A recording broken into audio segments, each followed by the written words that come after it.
उन्नत भारत अभियान के मूक्स पाठ्यक्रम सामुदायिक जुड़ाव एवं सामाजिक उत्तरदायित्व की पंचम इकाई सामुदायिक जुड़ाव में अनुसंधान एवं नवाचार संबंधित मुद्दे, इसके द्वितीय व्याख्यान ग्रामीण संकट, कोविड-19 का प्रभाव और आपदा का शमन।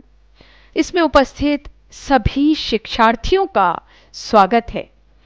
इस व्याख्यान के चतुर्थ भाग में कोविड-19 के प्रभावों पर आज चर्चा करेंगे और इससे पूर्व के भाग में आपने ग्रामीण गरीबी को समझा। बढ़ते ग्रामीण संकट और ग्रामीण गरीबी का कोविड-19 का प्रभाव, प्रवासी श्रमिकों के लिए विशेष संदर्भ। कोविड-19 ने प्रवासी कामगारों और उनकी आजीविका के साधनों को सरकार के दरवाजे तक पहुंचाया। विगत 2-3 वर्षों से कोविड-19 के कारण जो संकट आया और सभी ने उन परेशानियों को झेला और प्रवासी कामगारों पर इसका क्या प्रभाव पड़ा, उनकी आजीविका के साधनों पर क्या प्रभाव पड़ा, यह जानकारी सरकार तक पहुंची। भले ही उन्होंने शहरों और देश की स्थापना की, लेकिन नीति और कार्यक्रमों में उनके अधिकारों की अनदेखी की गई। भारत के शहरी विकास और नियोजन रणनीतियों और कार्यक्रमों ने प्रवासियों के लिए किसी विशेष कार्यक्रम को शायद ही लागू किया हो। बहुत से कार्यक्रम बनते हैं और एक नियोजित रणनीति भी बनाई जाती है, किंतु शायद ही कोई कार्यक्रम हो जो प्रवासियों के लिए लागू किया गया।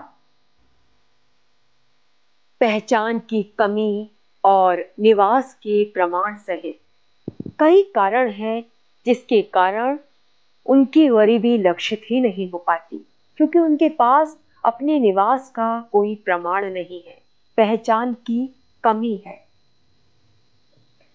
प्रवासी मजदूर पर कोविड-19 के प्रभाव को कम करने के लिए कुछ उपाय सुझाए गए हैं।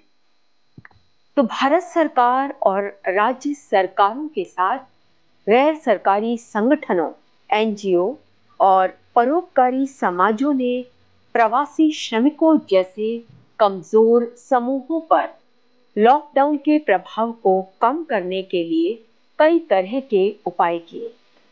प्रवासी श्रमिकों पर लॉकडाउन का प्रभाव कम रहे, इसके लिए आगे बढ़कर आए एनजीओ, गैर सरकारी संगठन।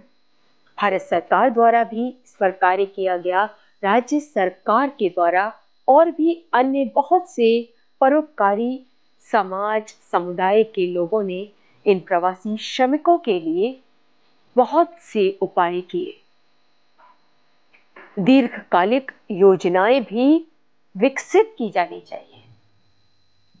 इन प्रवासी श्रमिकों के लिए दीर्घकालिक योजनाएं भी बननी चाहिए। प्रवासी श्रमिकों और उनके परिवारों की भोजन और पोषण संबंधी जरूरतों को पूरा करने के लिए साप्ताहिक आधार पर खाद्यान्न और दालें पहुंचाई जानी चाहिए। पोषण का भी ध्यान रखना बहुत जरूरी है और न केवल प्रवासियों के लिए, प्रवासी श्रमिकों के लिए, बल्कि उनके पूरे परिवार के लिए। यदि उन्हें उचित भोजन नहीं मिलेगा, उन्हें पोषण नहीं मिलेगा, तो वे कार्य कैसे कर पाएंगे? तो इसके लिए साप्ताहिक आधार पर खाद्यान्न, दालें आदि उन तक पहुंचाई जानी चाहिए। लंबे समय तक प्रवासियों को विकास में एक हितधारक के रूप में नजरअंदाज नहीं किया जा सकता। प्रवासियों को विकास की प्रक्रिया में नजरअंदाज नहीं किया जा सकता, इसलिए उनके कल्याण के लिए भी कार्य करना अत्यंत आवश्यक है। कोविड-19 जैसी आपदा का शमन किस प्रकार से किया जा सकता है, क्या उपाय हैं, ये आपको आगे और बताते हैं कि इसके अंतर्गत सरकार को यूनेस्को, यूनिसेफ और प्रवास पर कार्य समूह की सिफारिशों का अध्ययन और कार्यान्वयन करना चाहिए। सरकार को न केवल अध्ययन करने की आवश्यकता है, यूनेस्को, यूनिसेफ और प्रवास पर जो कार्य समूह की सिफारिशें हैं, इसके अतिरिक्त उस पर कार्यान्वयन कार्य भी करने की जरूरत है। सार्वजनिक स्वास्थ्य प्रणाली विशेष रूप से प्राथमिक और माध्यमिक देखभाल में सुधार किया जाना चाहिए। आवश्यकता किस बात की है कि जो स्वास्थ्य प्रणाली है उसमें सुधार करने की जरूरत है। सार्वजनिक स्वास्थ्य प्रणाली, अच्छा स्वास्थ्य सभी को प्राप्त हो, विशेष रूप से प्राथमिक और माध्यमिक देखभाल, इसमें सुधार की जरूरत है। निवेश का विस्तार किया जाना चाहिए। दवा आपूर्ति और उपकरण व्यापक रूप से उपलब्ध कराई जानी चाहिए। दवा की आपूर्ति जरूरतमंद तक होनी चाहिए। निवेश का विस्तार होना चाहिए और जो उपकरण है वह भी उपलब्ध कराए जाने चाहिए।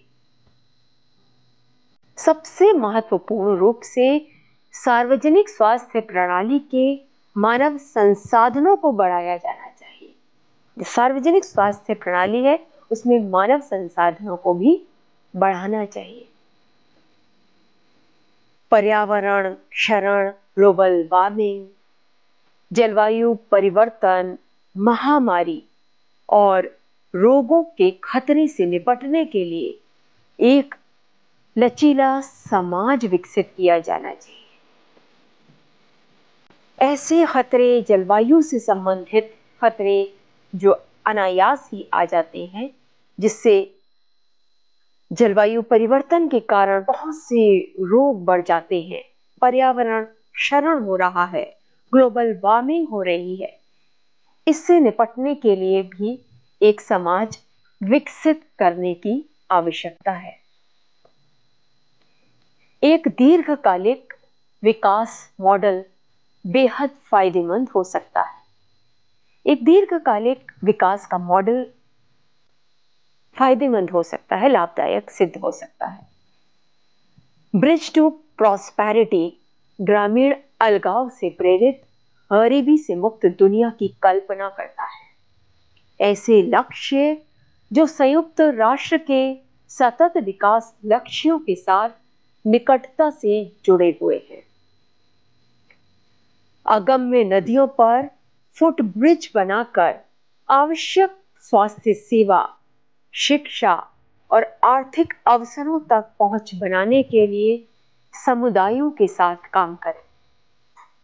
ऐसी जो बड़ी नदियां हैं उन नदियों पर ब्रिज बनाया जाए और उसके माध्यम से जो जरूरतमंद हैं उन्हें आवश्यक स्वास्थ्य सेवा प्रदान की जाए।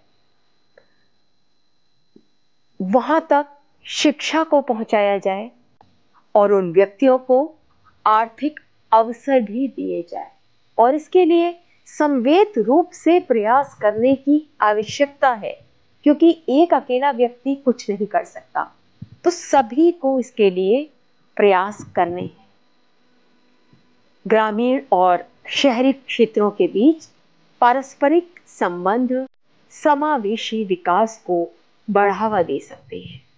जैसा कि पहले भी बताया था कि समावेशी विकास, सभी का विकास, प्रत्येक व्यक्ति के विकास के लिए प्रयास किया जाना चाहिए।